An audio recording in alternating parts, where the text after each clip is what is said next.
यूहन्ना आरिफ का मुकाशवा बाब 4। इन बातों के बाद मैंने निगाह की तो क्या देखता हूँ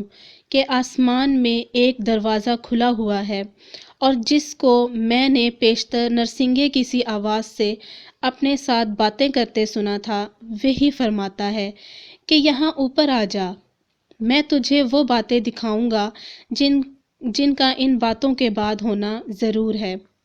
फ़ौरन मैं रूह में आ गया, और क्या देखता हूँ कि आसमान पर एक तख्त रखा है, और उस तख्त पर कोई बैठा है, और जो उस पर बैठा है वो संगे यशब और अकीक सा मालूम होता है, और उस तख्त के गिर्द जमरद की सी एक धनक मालूम होती है, और उस तख्त के गिर्द 24 तख्त हैं, और उन तख्तों पर 24 बुजुर्ग सफ़ेद पोशाक पहने हुए बैठे हैं, और उनके सरों पर सोने के ताज हैं। और उस तख्त में से बिजलियां और आवाज़ें और गरजें पैदा होती हैं,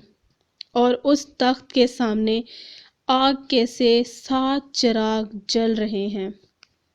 ये खुदा की 7 रूहें हैं, और उस तख्त के सामने गोया शीशे का समुंदर बलौर की मानिंद है, और तख्त के बीच में और तख्त के गिरदा गिर्द 4 जानदार, जिनके आगे पीछे आंखें ही आंखें हैं।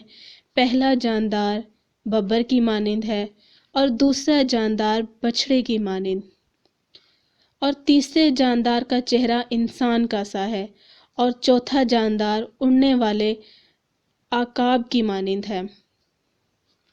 और इन चारों जानदारों के 6 पर हैं, और चारों तरफ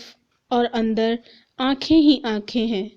और रात दिन बगैर आराम किए कहते रहते हैं कि कदूस कदूस कदूस खुदावंद खुदा कादर मुतलिक, जो था और जो है और जो आने वाला है।